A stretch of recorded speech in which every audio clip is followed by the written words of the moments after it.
ముందుగా మన తండ్రి దేవునికి స్థుతులు స్తోత్రం చెల్లించు. అలాగే మరి ఆకాశాన్ని భూమిని కల్పించిన దేవుని మాటలు గుర్తుకొచ్చింది అందరికీ పుస్తకం ధన్యవాదాలు ప్రార్థన చేసుకుంటారు. మమ్మల్ని మిగిలిగా ప్రేమించిన మా కనపడి ఈ చాలా కూడా మరి సన్నిధిలో చేరి మీ పిల్లలతో మేము ఆరంభించుకునే స్థితి ఇచ్చినందుకు మీకు స్తోత్రం ఆయన. మీరు వచ్చిన ప్రతి ఒక్కరూ దీవించండి, ఆశీర్వదించండి కదా. మీ కుమారుడు కూడా అమూల్యమైన మాటలు విన్నాను. ప్రార్థన విషయం గురించి మరి విస్తరించి మాట్లాడకూడదని మరి తరుమాత్రంగానే మరి వాక్యాంశాల మీద ప్రార్థన చేయాలి. మరి అలాంటి అనేకమైన విషయాలు మరి నా హృదయంలో భద్రపరచుకొని మరి వాక్య ప్రకారంగా భద్రతకు సహాయం చేయాలి.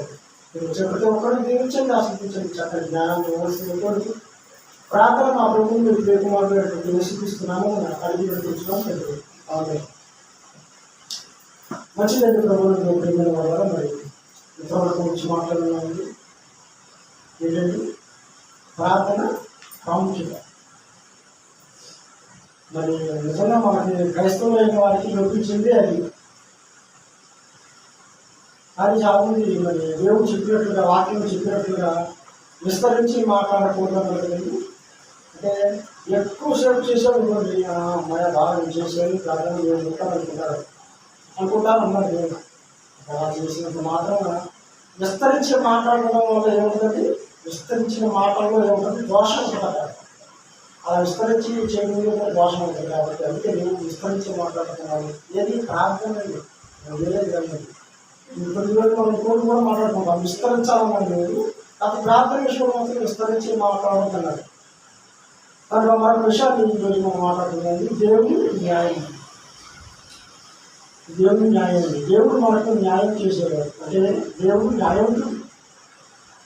ఆయన అన్యాయం అసలు చేయలేదు. ఎందుకంటే ఆయన పేరేంటి, దేవుడు న్యాయమైన వాడు, న్యాయవంతుడు. బుద్ధిమంతుడు అంటే బుద్ధి కలిగిన వాడు. న్యాయవంతుడు అంటే న్యాయం, ఆయన మొత్తం ఆయన ఎంత న్యాయం ఉండాలి. ఆయన అసలు అన్యాయం చేసేవాడు కాదండి. చాలా గొప్పవాడు దేవుడు. కనుక మనం జాగ్రత్తగా దేవుడు మనకి ఇచ్చిన మాటలను జాగ్రత్తగా ఆలోచించాలి. దేవుడు ఎంత గొప్పవాడు అంటే మనల్ని ప్రేమించి మనం చచ్చిపోయిన వారు ఉండగా మనల్ని ప్రేమించి తన కుమారుడిని బలిచేసి మన వరకు తన కుమారుడి రక్తాన్ని కాల్చి మన వరకు ప్రాణం పెట్టాడు. తన కుమారుడు ప్రాణం పెట్టితో మనల్ని పాపం నుంచి మన పాపాన్ని కడిగివేసి పరిశుద్ధ గుంపులో ఉంచాడు. అంత గొప్ప ప్రేమ, అంత గొప్ప న్యాయమైన వాడు. అయినప్పటికీ కూడా ఆయన ఇంకా మమ్మల్ని ప్రేమిస్తూనే ఉన్నాడు. ఆయన మన ఎడల ప్రేమ చూపిస్తున్నాడు, మన ఎడల న్యాయం చేస్తాడు. చూద్దాం ఆయన ఎలా మనకు న్యాయం చేస్తాడు, మరి ఆయన న్యాయానికి మనం ఎలా స్పందిస్తున్నామని కూడా మనం ఆలోచించాలి. మంచి మాట చూసుకొని ఎప్పుడు రాసిన పత్రిక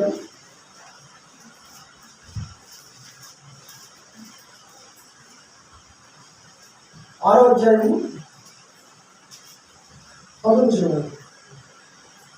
మీరు చేసిన కార్యము మీరు పరిశుద్ధులకు ఉపచారము చేసి ఇంకాను ఉపచారము చేయించుట చేతను తన నామమును బట్టి చూపిన ప్రేమను మరచుటకు దేవుడు అన్యాయస్తుడు కాదు. మరచుటకు తన నామాన్ని బట్టి చూపిన ప్రేమను మరచుటకు దేవుడు అన్యాయస్తుడు కాదు. ఒకసారి మనం జాగ్రత్తగా ఆలోచించండి మాట. తన నామాన్ని బట్టి ఈరోజు మనం ఆరాధన వస్తున్నాము, మనకి చక్కగా మంచిగా ఇస్తున్నారు, మనకి సౌకర్యం చక్కగా కుర్చీ వేస్తున్నారు, బాగానే ఫ్యాన్ వేస్తున్నారు. ఇవన్నీ తన నామాన్ని బట్టి మనల్ని ప్రేమతో చూస్తున్నారు. అది నిజంగా పరిశుద్ధులకు మీరు చేసిన కార్యములు మీరు పరిశుద్ధులకు ఉపచారం చేసి ఇవ్వటము అంటే చేసి రేటు కాదండి. కొంతకాలం చేసి మనం ఆపేసి ఇలా అంటే మన ఫలమేమి రాదు. కనుక ఇంకను ఉపచారము చేయించుట చేత ఆయన తన నామం బట్టి చూపిన ప్రేమను మరచటకు అన్యాయస్తుడు కాదు. అంటే మర్చిపోయేవాడు కాదు దేవుడు. అసలు మనం దేవుడికి ఏం చేయాలి? ఆయన ఎంత చేసినా అసలు మనం తీరదండి. ఆయన ఎంతో మనం ప్రేమిస్తూనే ఉన్నాడండి. ఆయన అసలు మనకి ఆయన చేసిన అసలు మనకు రుణం తీరదు. అలాంటి దేవుడు మనము ప్రేమిస్తే ఆయనకి తన నామాన్ని బట్టి చూపిన ప్రేమను మనుషులకు అన్యాయిస్తుంది కాబట్టి దేవుడు ఆయన ప్రతిగా మనం చేసిన దానికి ప్రతిఫలం ఇస్తూ ఉంటున్నాడండి. ఆయన గొప్పవాడండి. ఆయన ఫలం ఇస్తాడు. ఫలం అంటే ఆయన చేసినది మనం చేసింది మర్చిపోవడండి. మర్చిపోవడకు ఆయన అన్యాయస్తుడు కాదు. అంటే మనకు అర్థం కావాలండి. మర్చిపోతే ఏమిటి అర్థం? మర్చిపోతే అన్యాయస్తుడు అంటే అలాంటి వాడు కాదు ఆయన. మర్చిపోడు ఆయన. కానీ నిజంగా మనం ఆలోచించగలిగితే దేవుని మనం చేసి చాలా చిన్నదండి. ఏమంటే చాలా చిన్నదండి. చాలా చిన్నది. పరిశుద్ధులు ఉపచారం చేస్తాం, అవసరమైతే ఆతిథ్యం ఇస్తాం. చాలా చిన్నవండి. ఇవన్నీ మనం చాలా చిన్నవండి. కానీ దేవుడు చేస్తే ఆ చిన్నదానికి దేవుడు చేస్తే మీరు చాలా పెద్దవండి. ఎందుకంటే ఆయన తలంపులకు మన తలంపులకు చాలా తేడా ఉంటుంది. ఆకాశానికి ఉన్నంత తేడా ఉంటుంది. ఆయన తలంపులు వేరు, మన తలంపులు వేరు. మనం చేసే పని ఏమండి చాలా చిన్నదండి. చాలా చిన్నదండి. ఆయన చేస్తే వేరు, ఆయన చేస్తే న్యాయం ఎంతంటే చాలా పెద్ద చాలా గొప్పగా ఉంటుంది. ఆయన ఉదాహరణకు మనం చూద్దామండి. బైబిల్లో ఒక 2 ఉదాహరణలు మనం చూద్దాం. మనం చేసేటువంటి ఉపకారానికి ఉపచారానికి ఆయన చేసే మేలు, మనం చేసే మంచికి ఆయన చేసే మేలు ఎంతది అని మనం అనుకుంటే ఒకసారి మనం బైబిల్లోకి వెళ్ళి మనం చూద్దామండి. మరి నిర్మాకాండము 1వ అధ్యాయము 15-16 వచ్చింది. అంటే మరి ఐగుప్తు దగ్గర మరి ఇశ్రాయేలు 1:15 మరియు ఐగుప్తు రాజు షిప్రా మంత్రసాలతో మాట్లాడి మీరు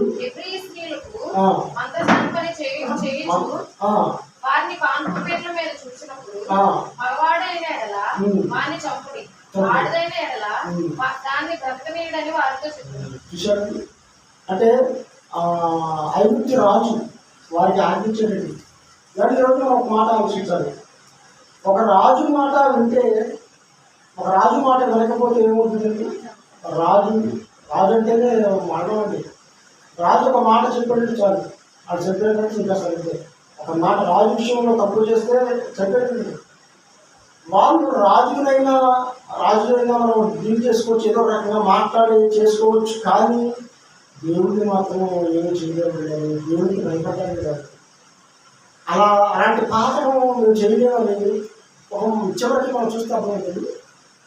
17 వచ్చిన చూడండి. అయితే ఆ మంత్రసారులు దేవుడికి భయపడి ఐగుప్తు రాజు తమకు ఆజ్ఞాపించినట్లు చేయక మగ పిల్లలను బ్రతకనియక. నిజంగా అండి రాజుకైనా ఇందులో చెప్పుకోవడం అనుకున్నారండి. అసలు మామూలుగా అయితే రాజు ఒక ఆఫీస్ చాలా చెప్పేస్తారు. కానీ దేవుని కొరకు దేవునికి భయపడి ఇలాంటి తప్పు ఇలాంటి పాపం చేయకూడదు అని దేవునికి భయపడి ఆ మగపిల్లలను బ్రతికినీయగా అప్పుడు మరి అప్పుడు ఏం జరిగిందండి? దేవుడు ఏమైనా చేశారా? చూద్దాం. అందుకు పొద్దున్న వచ్చిన చూద్దాం. అందుకు ఆ మంత్రసారులు ఎబ్రీ స్త్రీలు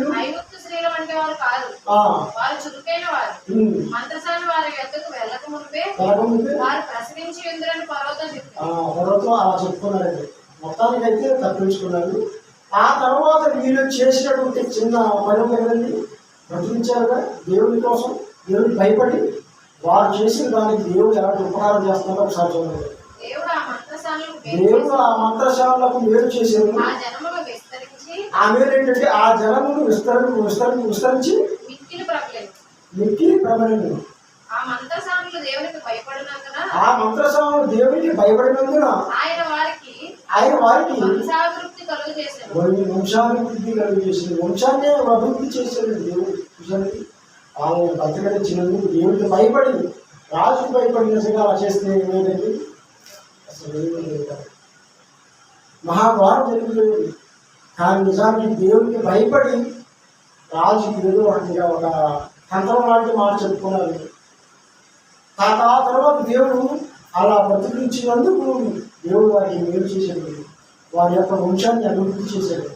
మనం నిజంగా ఆలోచించాడు, దేవుడు ఎంత మేలండి, చాలా గొప్ప మేలండి, చాలా పెద్దదండి, వంశాన్నే అభివృద్ధి చేశాడండి దేవుడు.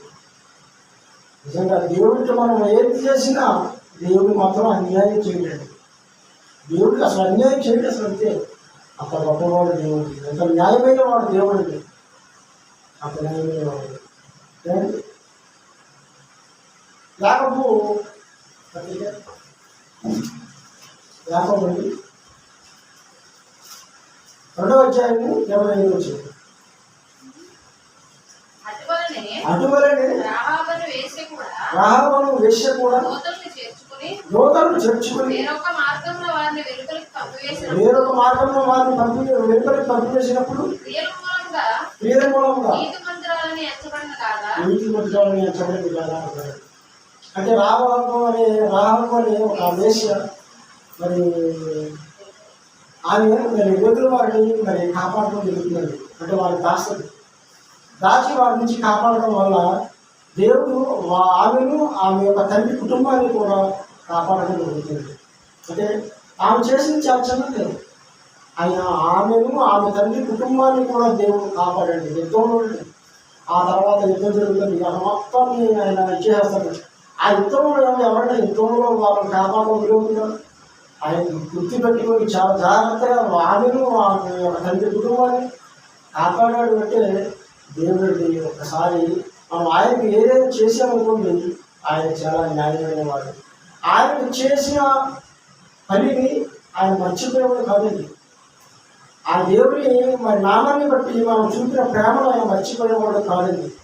మనుషులైతే ఎవరు మర్చిపోతారండి, అంతా మీరు పొందిన మనుషులు మర్చిపోతారు. దేవుడు అలాంటి వాడు కాదు, చాలా గొప్పవాడు. అందుకే దేవుడు మంచి మాట మాట్లాడాడు కదా. మత్తయి సువార్త 10వ అధ్యాయంలో 42వ వచనం. మత్తయి సువార్త 10వ అధ్యాయంలో 42. మరియు శిష్యుడని ఎవడు ఈ చిన్నవారిలో ఒకరికి గిన్నెడు చన్నీళ్లు మాత్రము త్రాగించును వాడు తన ఫలము పోగొట్టుకొనడని నిశ్చయంగా మీతో చెప్పుచున్నాను. ఈ మాట ఎంత తప్పుకోండి. ఏమన్నా మనం ఎవరికైనా సరే కాదు మీరు ఇచ్చేవాడుకోండి, దానికి మనం ఫలం ఏమన్నా అడుగుతామండి, జీతం ఏమన్నా కోరుతామా, బహుమతి ఏమన్నా కోరుతాం? ఏముంటుంది? ఏదో ఈ భూమి మీద సహజంగా మానవ కలిగిన వారు ఎవరైనా మంచినీళ్ళు ఇవ్వడం సహజంగా వారికి అవసరం లేదు, ఒకసారి దానికి ఏమీ ఫలం దర్శించండి. కానీ దేవుడు అలాంటి వాడండి, అంత గొప్పవాడంటే గిన్నె చన్నీళ్ళు ఏమండి. మరియు శిష్యుడని ఎవడు ఈ చిన్న వారిలో ఒకరిని గిన్నెలు చన్నీళ్ళు మాత్రమే త్రాగించును వాడు తన ఫలము పోగొట్టుకోనని నిశ్చయముగా నేను చెప్తున్నాను, మీకు చెప్తున్నాను. నిశ్చయంగా అంటే ఆయన అసలు ఆ మాట అన్నాడంటే మర్చిపోలేదు. గిన్నెడు చన్నీళ్ళు ఇస్తేనే ఫలం అనేది ఇస్తాడటండి. గిన్నెడు చన్నీళ్ళు అంటే ఆయన నామాన్ని బట్టి మనం చూసే ప్రేమ ఎందుకు చూశారు. బయట మనం మన ఫ్రెండ్స్ కానీ మరి బంధువులు కానీ చేసేవన్నీ లెక్కలో ఉండవండి. ఆయన నామాన్ని బట్టి మనం చూసే ప్రేమ అనేది ఎప్పుడు చూశారు, అది నిజంగా లెక్కలోకి వస్తుంది. అది లెక్కలో కాదండి, అది మన ఇష్ట ప్రకారం చేస్తున్నాం, అది మన ఇష్టం ఉంటుంది. కానీ దేవుడు నామాన్ని బట్టి ఆయన మరి పరిశుద్ధులకు మనం చేసే ఉపచారం అనేది చూశారు. నిజంగా దేవుడు మర్చిపోయింది. గిన్నెడు చన్నీళ్ళండి, గిన్నెడు చన్నీళ్ళైనా ఫలం పోగొట్టుకోగొట్టుకున్నాడు అంటే దేవుడు ఎంత గొప్ప కూడా ఒకసారి ఆలోచించాలి. ఫలం పోగొట్టాలి, మనం ఆయనకి ఎంతో చెయ్యాలి. ఆయన మనం చేయకపోయినా ఆయన నామాన్ని బట్టి చూపిన ప్రేమ బట్టి ఆయన మరలా తిరిగి ప్రతిఫలం ఇస్తాను అంటున్నాడు. తిరిగి ప్రతిఫలం ఇస్తాను. నిజంగా మనం చేసేది చాలా చిన్నవండి, ఆయన చేసేది చాలా పెద్దది. చూడండి యోషువ 6వ అధ్యాయం 20వ వచనం.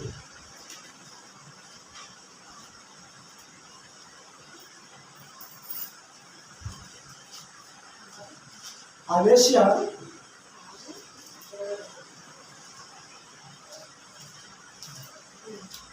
అయితే యెహోషువ ఆ వేశ్య ఇంటికి వెళ్ళి మీరు ఆమెతో ప్రమాణం చేసినట్లు ఆమెను ఆమెకు కలిగిన వారందరినీ అక్కడి నుండి తోడుకున్నారని దేశంలో వేలు చూసిన ఇద్దరు మనుషులతో చెప్పగా వేగిన వారైన ఆ మనుషులు పోయి రాహాబును ఆమె తండ్రిని ఆమె తల్లిని ఆమె సహోదరులను ఆమెకు కలిగిన వారందరినీ వెతుకు తోడుకుని వచ్చారు.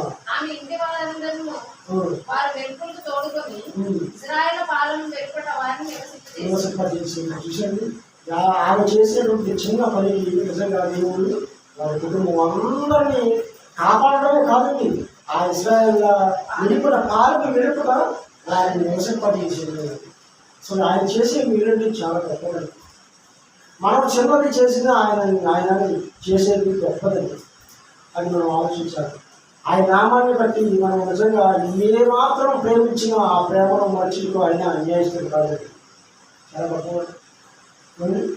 ఎందుకు అంటే నిజంగా 6:20 ఇంకా తెలుసంటే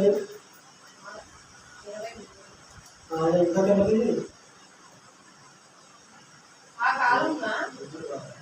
అదే ఆమె మరి ఆమె వారిని కాపాడినందుకండి, ఆమె కాపాడినది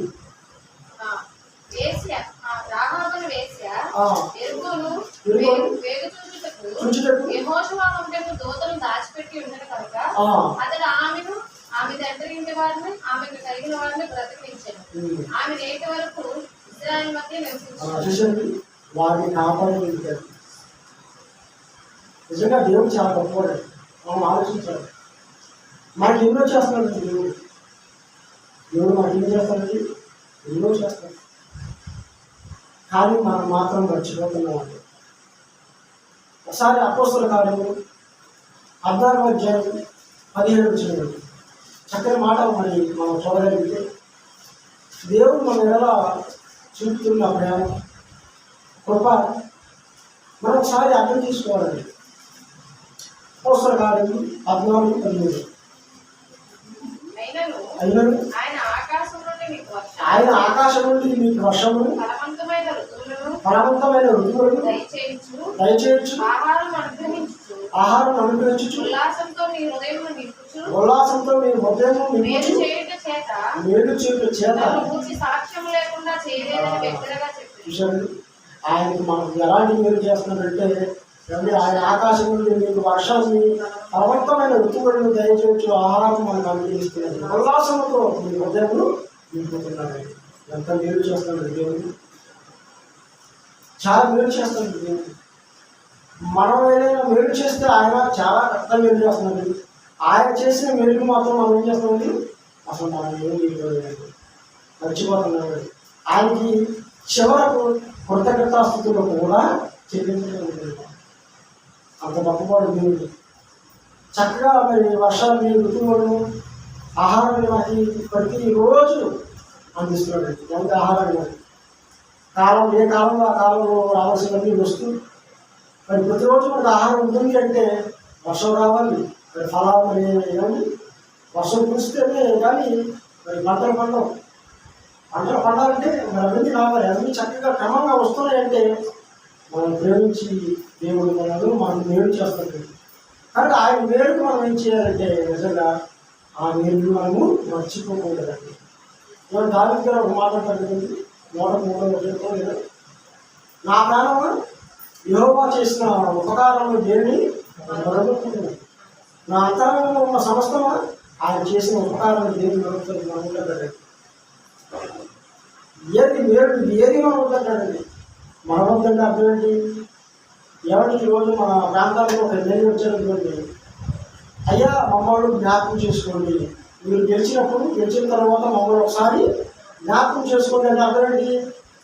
ఆయన ముందుగా మనం ఏదో ఒక కంప్లైంట్ ఇచ్చాం, నాకు పని చేసి పెట్టండి సార్ అని. అప్పుడు మరి వాళ్ళు గెలిచిన తర్వాత జ్ఞాపకం చేసుకోండి అంటే మీరు గెలిచిన తర్వాత మాకు ఈ పని చేసి పెట్టండి అని అర్థం.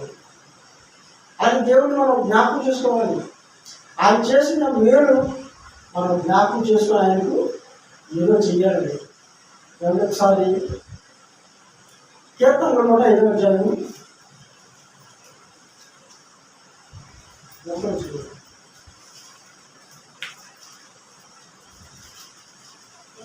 కృతజ్ఞతాస్తుతులు చెల్లించుడి. యెహోవాకు కృతజ్ఞతాస్తుతులు చెల్లించుడి. ఆయన నామమును ప్రకటన చేయుడి. ఆయన నామమును ప్రకటన చేయండి. జనములలో ఆయన కార్యములను తెలియపరచుడి. ఆయన కార్యములను తెలియజేయుడి. చూడండి, చూసారా? యెహోవాకు కృతజ్ఞతాస్తుతులు చెల్లించుడి. ఆయన నామమును ప్రకటన చేయండి. చూసారా?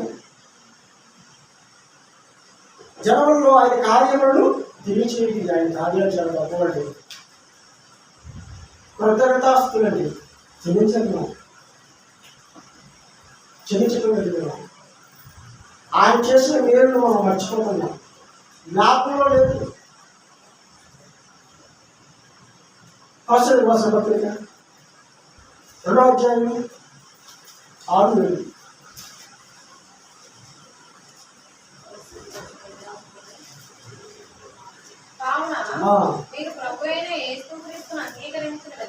కావున మీరు ప్రభు అయిన యేసుక్రీస్తును అంగీకరించిన విధముగా ఆయన యందు వేరుపారిన వారై ఇంటి వలె కట్టబడుచు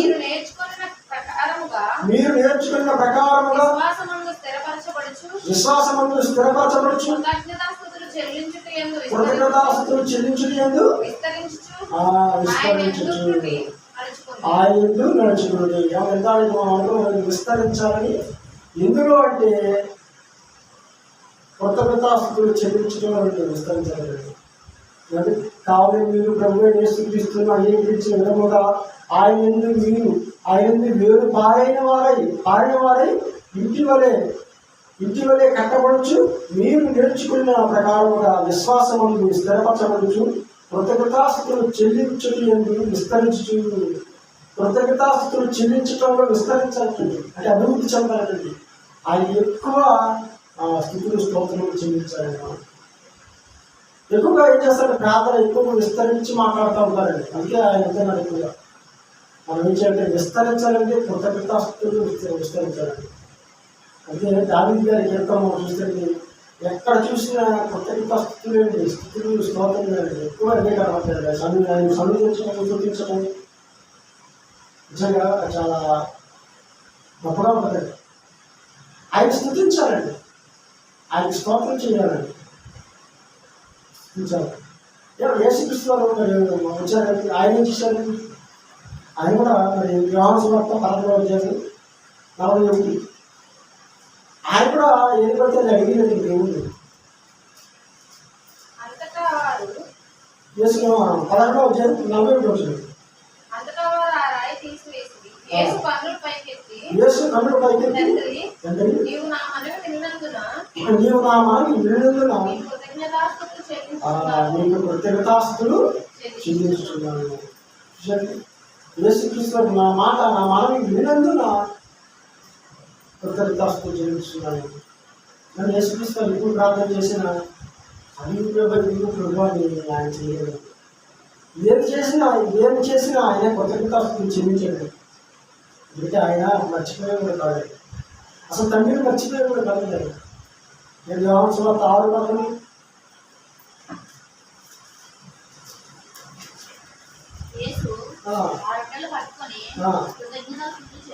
చెల్లించి వడ్డించింది. దాన్ని కూడా ఆయన కృతజ్ఞతాస్తుతులు చెల్లించండి. అలాగే మనం వాక్యాల్లో చూస్తాం కదా, ప్రతి ఏ విషయంలో అయినా సరే మనం ఆయనకు కృతజ్ఞతాస్తుతులు చెల్లించమన్నాడండి. కృతజ్ఞతాస్తుతులు చెల్లించమన్నాడు. మనం మర్చిపోకూడదు, ఆయన స్థుతులు చెల్లించాలి. బయట ఎవరైనా మనకు గ్లాసు మిగిలిస్తే మనం ఏం చేస్తాము? థ్యాంక్స్ చెప్తాం కదండి బయట. అలాంటి దేవుడు మనకు చాలా చక్కగా మరి ప్రతిరోజు చక్కని ఆహారం ఇస్తూ చల్లగా మనం చూస్తూ కాపాడుతూ, అలాంటి దేవుడిని మనం మర్చిపోతే ఎలాగండి? మర్చిపోకూడదండి. అలా మర్చిపోతే మనం నిజంగా ఏమవుతుందంటే అన్యాయస్తులు అయిపోతాం. ఏమవుతామండి? అన్యాయస్తులు అయిపోతామండి. అన్యాయస్తులు అయితే మాకేముందండి, పర్వాలేదు కదా అని మనం అనుకోవచ్చు. ఏమంటే అన్యాయస్తులతో బీచ్ చూద్దాం, ఆ మాట చూద్దామండి. మొదటి 9 రాసిన పత్రిక 6వ అధ్యాయం 9వ వచనం.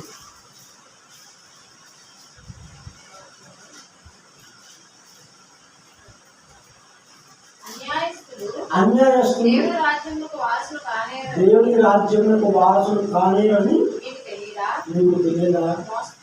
మోసపోకుడు, జారులైనను, విగ్రహారాధకులైనను, వ్యభిచారులైనను, ఆడంగితనము గలవారైనను, పురుష సంయోగులైనను, దొంగలైనను, లోకులైనను, త్రాగుబోతులైనను, దోషకులైనను, దోషకులైనను దేవుని రాజ్యములకు వారసులు కాని. చూసండి, మనం నిజంగా అన్యాయస్తులకు చాలండి ఆ జాతర. అంటే అన్యాయస్తులు అంటే మనం మర్చిపోతే చాలండి అన్యాయస్తులు అయిపోతారు.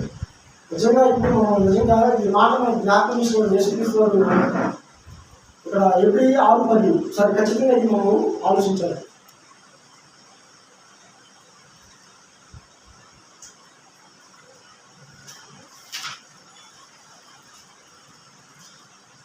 ఎవ్రీ 6 మీరు చేసిన కార్యము, మీరు పరిశుద్ధులకు ఉపచారం చేసి ఇంకను ఉపచారం చేయుచుండు తన నామమును బట్టి చూపిన ప్రేమను మరచుటకు దేవుడు అన్యాయస్తుడు కాదు. తన నామం బట్టి చూపిన ప్రేమను మరచుటకు అంటే మర్చిపోతే అన్యాయస్తుడు అయిపోతాడని, మర్చిపోవడానికి ఆయనవి అన్యాయస్తుడు కాదండి. న్యాయమైన వాడు ఆయన. మనం ఏమాత్రం చూపిన ప్రేమను ఆయన ఫలాన్నిస్తాడంటాడు. గిన్నె చమిలిస్తేనే మంచి ఫలము ఆయన పోగొట్టుకోను అంటాడండి. అంటే ఇప్పుడు మన పరిస్థితి మనం ఎలా ఉన్నాం, ఆయన మనకి ఎంతో మేలు చేస్తున్నాడు, మరి మనం మర్చిపోతున్నాము. మర్చిపోయి అన్యాయస్తులుగా ఉంటున్నాము. మనం అలా ఉంటే మనం దేవుని రాజ్యానికి అంటే పర్లోకానికి వెళ్ళండి, ఆయన రాజ్యానికి వెళ్ళండి. కానీ మనం ఏం చేయాలి? మర్చిపోకుండా ఆయనకు కృతజ్ఞతాస్తుతులు చెల్లించాలి. ఆయనకు మనము ఏం చేయాలి? ఆయన నామాన్ని బట్టి మనం ప్రేమ చూడాలి. మరి ఎంతో మనం చేయవలసిన వారే ఉన్నాను. మెయిన్ ఆయన చేసిన పనికి మనము మర్చిపోకుండా ఆయనకి స్థుతులు స్తోత్రాలు చెల్లించబడ్డారు. నిజంగా ఆలోచించండి. చివరి మాటగా ఒక మాట ఉంటుంది. మత్తయి సువార్త 25వ అధ్యాయము 35వ వచనం.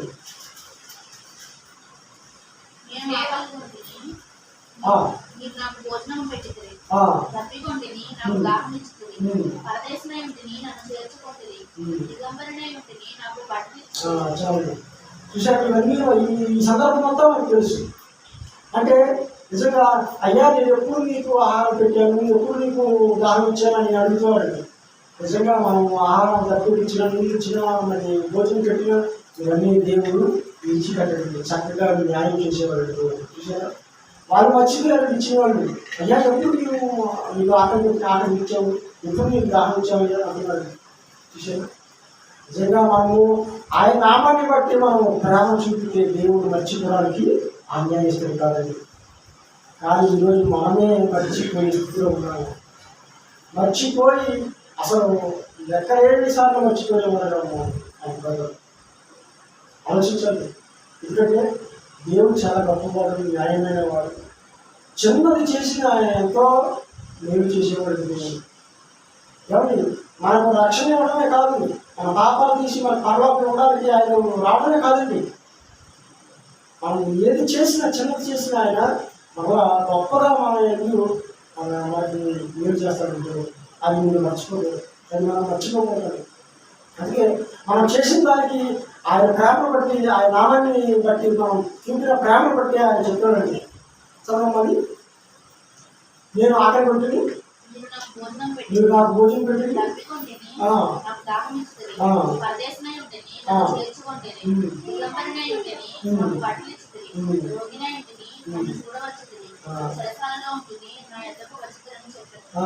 అందుకు నీతిమంతుడు, ఎప్పుడు నీవు ఆకలిగా చూసి నీకు ఆహారం ఇచ్చినవి, నీవు దప్పికొని ఉండట చూసి ఎప్పుడు దాహం ఇచ్చినవి, ఎప్పుడు పరదేశమై ఉండట చూసి నేను చేర్చుకుంటవి, దిగంబరిపై ఉండట చూసి బట్టిచ్చినవి, ఎప్పుడు రోగమై ఉండుటైనను చెరసాలలో ఉండుటైనను చూసి నీ యొద్దకు వచ్చామని ఆయన అడిగారు. అందుకు రాజు, మీకు అర్థలైన ఈ నా సహోదరులలో ఒకరిని మీరు చేస్తారనిగా సహోదరులకు చేస్తే ఆయన చేసినట్టే.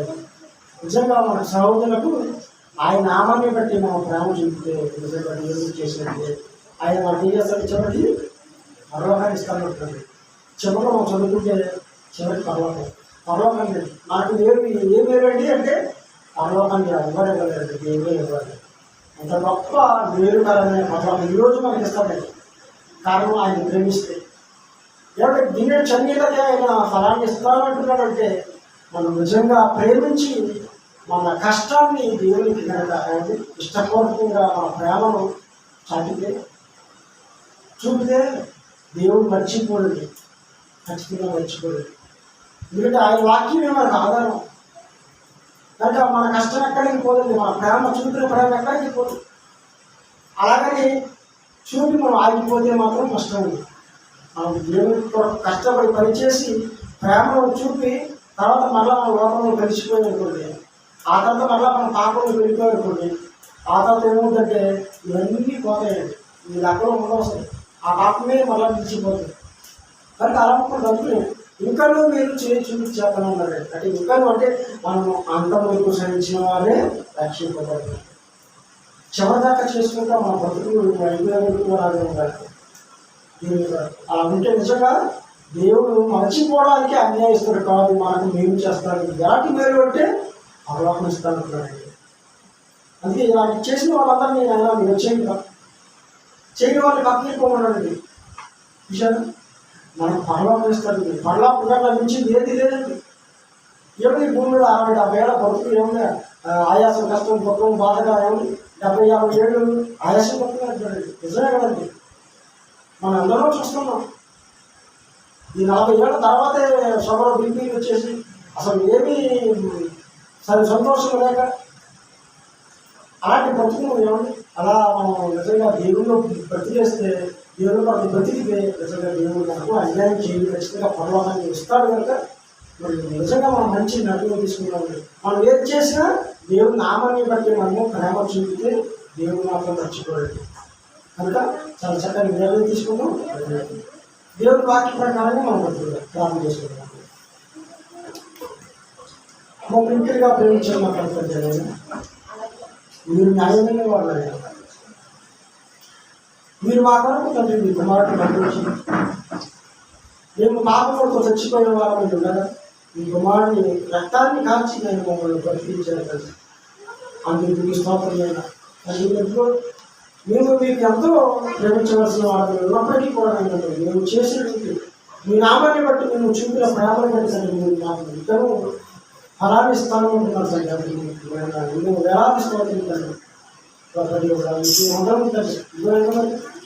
ఈ వాక్యాన్ని ఈ మాటలు విడిచిపెట్టేవారు ఉండగా మా హృదయంలో భద్రపరచుకొని మీ కొరకు మీ బ్రతికి మరి మీ మాటలు మా హృదయంలో నింపుకొని వాక్య ప్రకారంగా బ్రతికి నువ్వు ఆనందపరిచేవారు ఉండడం సహాయం చేసిన కోరిక ఇప్పుడు వచ్చిన ప్రతి ఒక్కరు జీవించండి, ఆశీర్వదించండి. ప్రతి ఒక్కరు మంచి జ్ఞానం ఇవ్వాల్సిందిగా, వివేకము వివేచన ఇవ్వాల్సిందిగా కోరిక. అలాగే సంఘాన్ని కూడా ఒకసారి జ్ఞాపకం తీసుకున్నాను. సంఘాన్ని కూడా అభివృద్ధి పరచడం కోరుకుంటున్నాను. అనేక మంది కోరుకున్నాము. మరి నూతనమైన ఆత్మీయ కోరుకున్నాము. తల్లి మరి ప్రాధాన్యత అడుగుతున్నాము. తల్లి సహాయం చేయండి, అందిస్తున్నాము, సహాయం చేయవలసిన కోరిక. అది మరి ఈ వారం రాని పిల్లల్ని కూడా ఒకసారి జ్ఞాపకం చేసుకుంటండి, వారిని కూడా ఆకర్షించవలసిన కోరిక. మరి ఒక వారం మరి అందరూ రావడానికి సహాయం చేయవలసిన కోరిక. మరి ముఖ్యంగా తండ్రి ఈ వాక్యాన్ని విడిచిపెట్టేవారు ఉండకండి. వాక్య ప్రకారంగా ప్రతి ఒక్క దయచేసిన కోరిక. ప్రార్థన ఆ ప్రభువుని మీకు ఎక్కువ అడిగి తండ్రి. ఆమె